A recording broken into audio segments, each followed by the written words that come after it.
Hi, everyone. I'm Catherine McDonald Burns. I'm the National Training Director at Girls Leadership. And I'm Jordan Elizabeth. I'm the New York Training Manager at Girls Leadership. And today we are here to answer some questions about what makes our Power Collaborative online professional development different from other online professional development that you might have access to right now. So we've got some of our hard-hitting questions, and I think Jordan's got the first one. Jordan, I'm ready whenever you are. Yep, the first question is, what does Power Collaborative mean? Great first question. When we say Power Collaborative, what do we mean? What are we talking about? So we really specifically use the word collaborative because our learning stance is rooted in collectivistic practices. So that means that even if you're coming to an online training, this is going to be different from any of those webinars that you might have been going to, where you can kind of sign on, watch for as long as you want, and then opt out because it's basically just like watching a TV show. Instead, we're actively engaged in this learning with the community that we create from each cohort of this online training. So you have opportunities in 4 90-minute Zoom meetings over those 2 weeks to really build that brave space groundwork, build that community together, and make connections with professionals who are deeply engaged and invested in this work. We have professionals who range from teachers and administrators to nonprofit staff to counselors, therapists, coaches. So we're really getting these expansive perspectives and different levels of expertise on some of these issues that we talk about in training. And in addition to that, I would say that this is the Power Collaborative because we've developed all of our curriculum in conjunction with our partner schools. So we've been collaborating not only with teachers and administrators at those sites, but with the girls themselves to co-create and design this curriculum that's really beneficial to them and meeting their needs. Great first question. All right, Jordan, the next question we have is, what do I get out of training?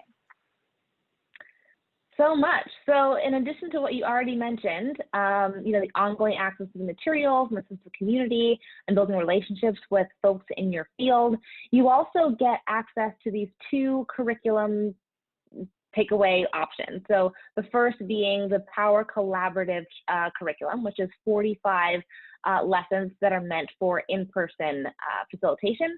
And then also these 26 social emotional learning check-ins designed for distance learning, which were created back in April and May when we were listening to administrators and guidance counselors and teachers who were wanting to take on some of the social emotional learning work, but didn't have time in the same way that they used to because advisory was designated social emotional learning time.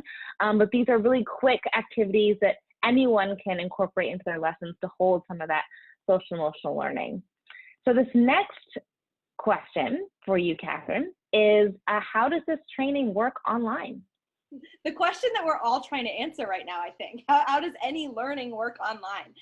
So that's something that because we're in the work, even as we're delivering these trainings, we're trying to be as meta as we can about naming and then modeling some of the best practices in how to create a healing-centered environment in a distance learning setting. And that's something that we've heard our educators talk about so much about how do I create an environment that feels cohesive and brave and feels like a real community even when I'm in this online space. So because we're trying to model that, we're really taking that approach where we're pointing out what we're doing and the specific practices that we've learned. And we're also inviting people to share what are the best practices they've learned in that way too.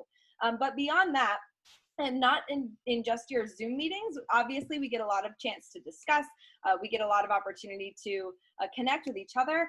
But beyond that, you have access to this Google Classroom, which I will give you a sneak peek of right now. In this Google Classroom, one of the things that you'll see is that all the modules are arranged and so that you can do some of this self-guided learning. So even as you're leaving a Zoom meeting or you're prepping for a Zoom meeting and you really want to dig more deeply into this, you have these self-guided modules. So in each of these modules, you'll find pre-readings, you'll find activities from the curriculum, you'll find training activities and engagement questions, and there's a questions box at the end of each of these modules so that we can continue to have that ongoing discussion and continue to share best practices as we're working through each of these modules. So you'll have the chance to chew on this individually in the self-guided portion in Google Classroom, and you'll also get the opportunity to come back together, whole group, and be able to ask some of these questions and get some other insights.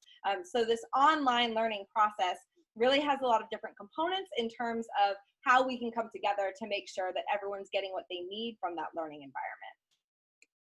So Jordan, the next question is if I teach in a co-ed space, is this training right for me? Can I take this training? I'm hearing girls leadership. How does that work? That's a great question. And the short answer is yes, absolutely. So our intention of girls leadership is to create programming in service of anyone who identifies as a girl. But we also acknowledge that a lot of the folks who will be utilizing our programming are utilizing it in multi-gendered spaces, right? Which we feel is actually a really wonderful opportunity for girls and boys and non-binary folks alike to explore gendered stereotypes, expectations, and systems of oppression that affect all of us. So as facilitators, our hope is that we will equip you with the skills to, one, notice, and then work to shift imbalances in power and biases in service of anyone who's marginalized based on their gender. Great question.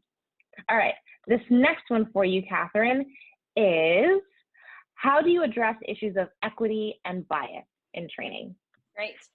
And I will jump on, I'll dovetail exactly what Jordan said, is that because we're really rooted in our own research, where Girls Leadership just released the Ready to Lead report, which is around leadership and girls of color and how bias becomes a barrier for girls of color to leadership way more than any other internal factors that they're facing, is that we've really devoted ourselves to taking an intersectional approach and an explicitly anti-racist approach to social emotional learning. We found that the problem with most social emotional learning programs is that they're really prescriptive and they're not really expansive, and they don't give opportunity to each of our students to be able to discover what it is about themselves, their own strengths, how they navigate their world and community, because they don't focus on the way that power and oppression come into play in social emotional learning. So that's something that we've been really strategic around and really explicit about. And for ourselves as adults, we really do take the time to think about what are the environments that we create, sometimes intentionally or unintentionally. And so we will ask you to really deeply engage in what are some of the systemic and societal pressures and biases that kids are facing, but also what are some of the interpersonal things that we can interrupt within ourselves and within our own spaces to create a more equitable environment where our girls are not just surviving, but they're also thriving. All right, my favorite question. Jordan, what is your favorite part of training? I mean, where do I start? But the thing that comes to mind immediately is just the depth of discussion. And there's one Zoom session in particular that I just love when we start to talk about bias and appropriated bias, and how bias shows up among our students and among us as adults in terms of our coworkers.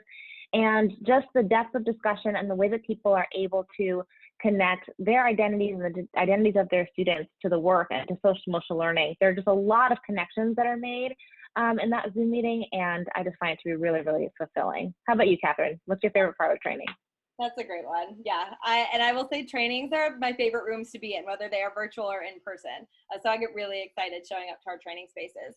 But I would say some of my favorite parts are when people start to recognize that the Brave Space groundwork that we've modeled is happening and it's working, and they're starting to experience it for themselves, where they're like, oh, this is what it feels like to be in a brave space. This is what it feels like to be in a healing-centered environment.